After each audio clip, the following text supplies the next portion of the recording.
Another officer-involved shooting, and once again, the Attorney General says the use of deadly force was justified. Tonight, we have the dash cam video of the chase through the Northeast Kingdom in May that ended with police gunfire and a man down. Now, advocates are pushing for change and more discretion when it comes to deadly force in Vermont. WPTC's Bridget Shanahan is live in the newsroom now with the details. Bridget. Well, George, this is the third officer-involved shooting in the past 3 months that the Attorney General's office has ruled justified, just like nearly every other police shooting in the past decade. But the ACLU says this shooting is especially alarming because, as you're about to see in this dash cam video, officers fired nearly 30 shots at the suspect.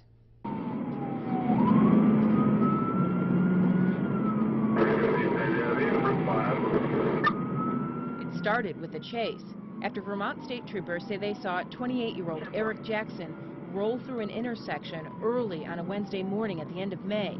Jackson is a convicted felon and was on furlough from prison at the time.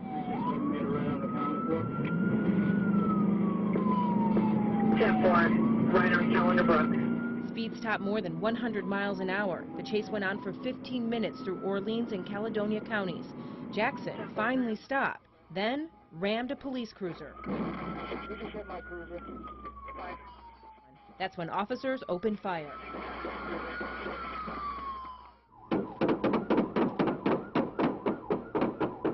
Altogether, 29 shots are fired. It's hard to see in this dash cam video just released by Vermont State Police to WPTZ.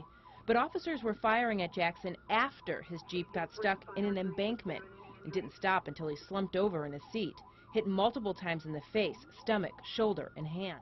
The Attorney General ruled those troopers, Sergeant Dennis Giro and Trooper Seth Loomis, were justified in their use of deadly force because they were in imminent danger of death or serious bodily injury. I think people feel, especially in a case like this, that there's something that's out of whack if 29 shots at a person who's stuck in a car is justified.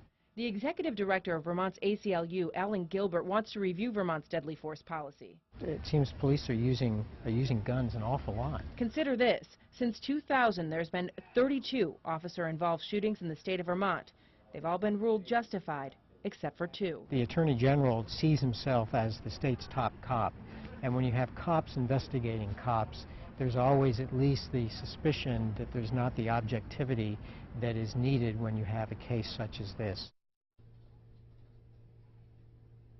Gilbert also referenced the November indictment of Winooski police officer Jason Noakes for aggravated assault and reckless endangerment after he shot a mentally ill man. He pointed out in that case it was a grand jury reviewing the shooting, not the Attorney General. And again, it's one of only 2 cases since 2000 that an officer-involved shooting was not ruled justified. More evidence, Gilbert says, of the need for an independent panel to review these cases. Bridget Shanahan, WPTZ, News Channel 5.